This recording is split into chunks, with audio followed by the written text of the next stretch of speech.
The biggest news of the week came when TKO president and COO Mark Shapiro confirmed that starting in 2026, a Paramount Plus subscription will include access to every UFC event. The numbers are staggering. Currently, during the ESPN Plus era, being a dedicated UFC fan costs around $1,160 per year when factoring in pay-per-view purchases. With the new Paramount Plus deal, fans will be able to get the exact same access for just $150 annually, the cost of an $8 per month subscription. That's a massive price drop, and it's expected to make the sport far more accessible to casual fans who couldn't justify the steep pay-per-view costs.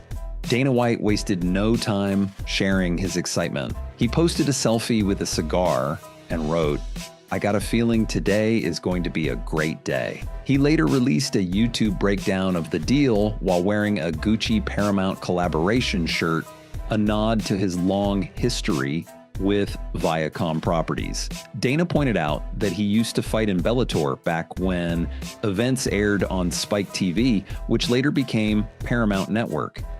The deal itself is huge, a 7-year, $7.7 billion agreement that promises more exposure for UFC fighters, more revenue for the organization, and major cost savings for fans. Shapiro also revealed that as part of the new arrangement, the UFC will hold 4 major events per year on CBS. That means millions of viewers on free-to-air TV, something UFC hasn't had consistently in years. But perhaps the most eye-catching detail, plans are in motion for a massive fight on the lawn of the White House on July 4th, 2026, to coincide with the 250th anniversary of America's independence. If it happens, it would be one of the most high-profile combat sports events in history. With the UFC now poised to reach more fans than ever, the question naturally came up: could this lure back megastars like Jon Jones and Conor McGregor for blockbuster fights? The expanded audience and guaranteed exposure could make such events even more lucrative, especially if staged on CBS or as part of a special celebration card. It all started with a quote from Paddy Pimblett, the British lightweight who has been steadily rising in popularity due to his personality and recent wins, commented that while he hopes the matchmaking situation gets sorted, he understands there are others ahead of him in the rankings. Still, in the same breath, Paddy made a jab, saying that Posh Boy definitely isn't, before referring to little rich boy Arman. Arman Tsarukyan didn't let that slide. He fired back with a scathing response. "You're a nobody, a trash can at most. Daddy Dana fed you a couple to senior citizens to build your hype. That's all you are. Hype. I earned everything in my career. Nothing was handed to me, you bum. Now sit your goofy ass down and wait until Daddy tells you what to do." That kind of language left no room for misunderstanding. Arman was calling Paddy out for what he sees as a manufactured rise, built on favorable matchups, while portraying himself as someone who fought his way up the hard way.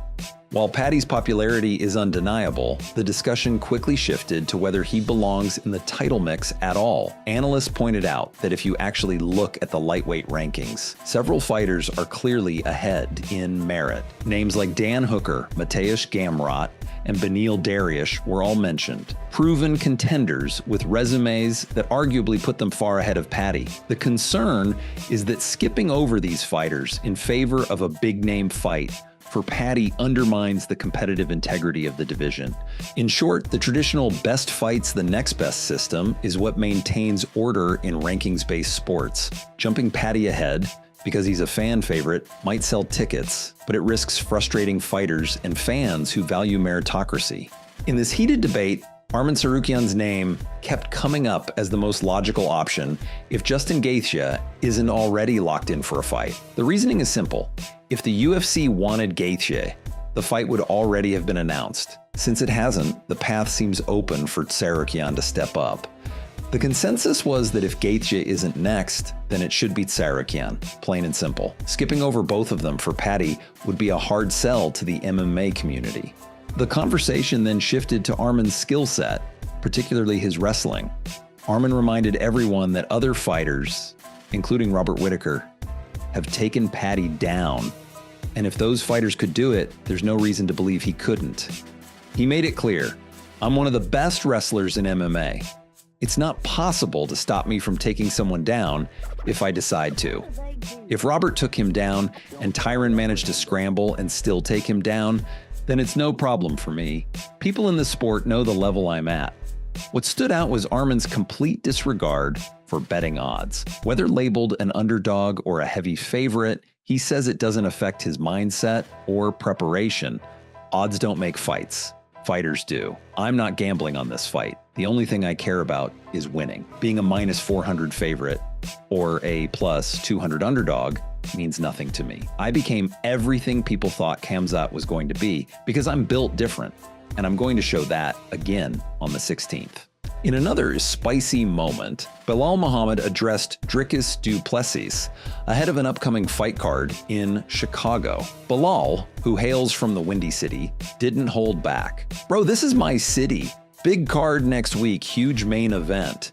You need anything for Chicago. Food, groceries, therapists, cage, gym, sauna. Make sure you don't hit me up. You're not welcome here. Chicago, if you see him, let him know you don't like his kind. Belal also took a playful jab at his own notoriety, joking about the number of angry tweets he'd received during fight week. 9.5. That's about the same amount of people that know who I am. But I'll go over that. More people hate me than know me, even in my own city.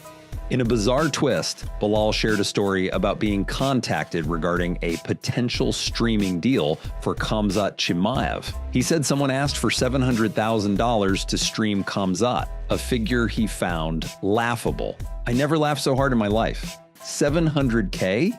That's just insane. The story served as a reminder of the wild business negotiations and inflated figures that can happen behind the scenes in MMA.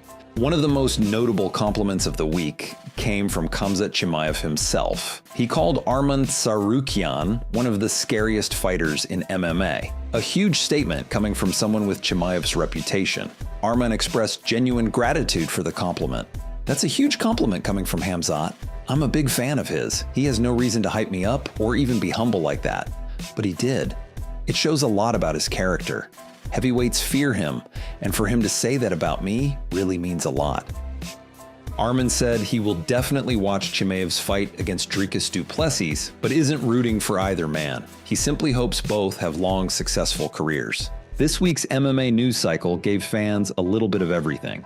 Heated trash talk, matchmaking debates, respect between rivals, wild behind-the-scenes stories, and perhaps the most significant broadcasting deal in UFC history. If the Paramount Plus partnership delivers as promised, the sport could see its biggest growth surge in decades, and fans might just get the fights they've been dreaming about without breaking the bank.